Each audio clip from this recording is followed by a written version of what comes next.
शुरुआत एक चुटकुले के साथ करते हैं। एक बार एक अंग्रेज बिहार में आ जाता है।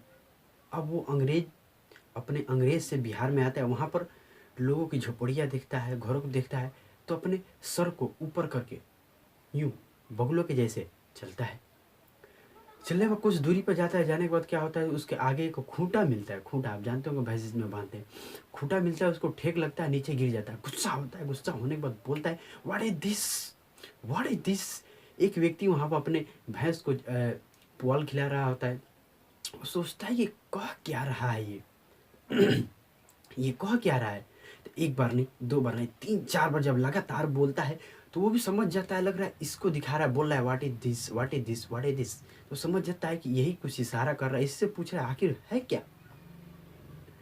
अब वो व्यक्ति समझता है नहीं, डायरेक्ट भी बोल देता है दिस इज खुट्टा।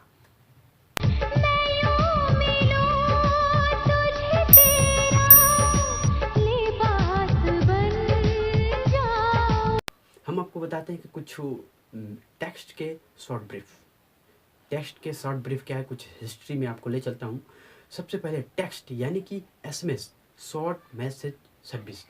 टेक्स्ट यानी कि जब भी एसएमएस द्वारा हम क्या करते हैं, टेक्स्ट कम्युनिकेशन, इसको हम बोल सकते हैं। यानी कि जब हम टेक्स्ट द्वारा किसी से कम्युनिकेट करते हैं, जब भी हम किसी इमरजेंसी में हो, मीटिंग में हैं, तो वहाँ पर एक आंसर दे सकते हैं, आई एम इन मीटिंग। यानी कि मैसेज द्वारा हम ये कुछ शब्द लिख के भेज देते हैं, इससे हम कम्युनिकेट करते हैं, हमारे इमरजेंसी में ये बहुत काम आता है। इसका मतलब ये होता है। तो सबसे पहले टेक्स्ट यानी कि एसएमएस कहाँ यूज होता था, तो सबसे पहले इसका जो कंसेप्ट लॉन्च हुआ था वो फ्रैंको में लॉन्च डेवलप किया गया था 1984 में। डेवलप करने वाले दो महान शख्स थे। सबसे पहले का नाम था जो वो था फ्रेंड हॉल्म हिलब्रॉन्ड, और जो सेकंड नेम थे वो थे बेर्नॉर्ड गिलबर्ट। दो व्यक्ति थे जिन्होंने इस कंसेप्ट को डेवलप किया। डेवलप करने का जस्ट 1992 में फर्स्ट मैसेज भेजा गया, और सबसे पहला फर्स्ट मैसेज भेजने वाले व्यक्ति थे नील पैथवर्थ। नील पैथवर्थ द्वारा ये मैसेज भेजा गया था। वो सीमा ग्रुप टेलीकॉम तो फॉर्मल डेवलपर थे। सीमा ग्रुप टेलीकॉम तो फॉर्मल एक डेवलपर थे। उन्होंने सबसे पहला मैसेज जो लिख के भेजा था, जानना चाहेंगे आप? Merry Christmas. उन्होंने मैरी क्रिसमस लिख के भेजा था। रिचर्ड जर्विस जो वोडाफोन यूज़र थे, उनको इन्होंने ये मैसेज लिख के भेजा था। तो उस वक्त ये थे कि उस वक्त तो मोबाइल फ़ोन जो होते थे उसमें कीपैड नहीं होते थे। इसके वजह से उन्होंने पीसी द्वारा भेजा था, अपने पीसी के द्वारा भेजा था रिचर्ड जर्विस के पास में।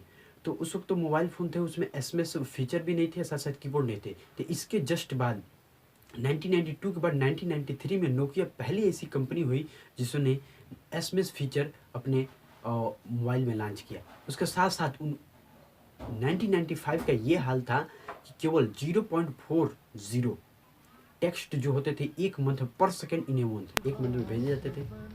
उसके जस्ट 1997 में नोकिया ने पहला हैंडसेट निकाला जिसका नाम रखा उसने नोकिया 9000i कम्युनिकेटर, जिसमें full keyboard and SMS feature supporting था।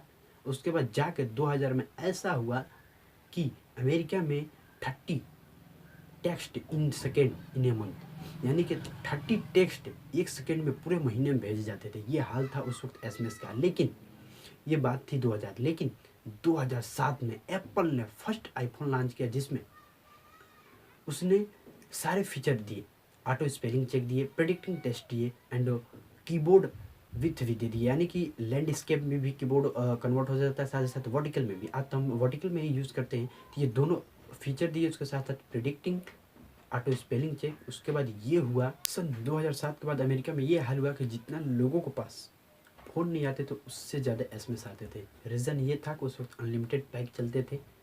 उस वक्त सारी चीज़ें अवेलेबल थी, जीमेल थे और स्काइप थी, इसके साथ साथ चैट भी थे। लेकिन उस वक्त डाटा लगता था। इन चीज़ों के लिए जाहिर सी बात है डाटा लगता था। लोगों को उस वक्त डाटा महंगा पड़ता, इसलिए लोग मोबाइल यूज करते थे। यूँ हुआ वो एसएमएस का क्रेज इतना चला कि लोगों के पास फ़ोन से ज़्यादा एसएमएस आते थे, जाते थे। तो ये रही कुछ ब्रीफ हिस्ट्री। अगर अच्छा लगा हो तो सब्सक्राइब शेयर करना ना भूलो। So thanks, best of luck.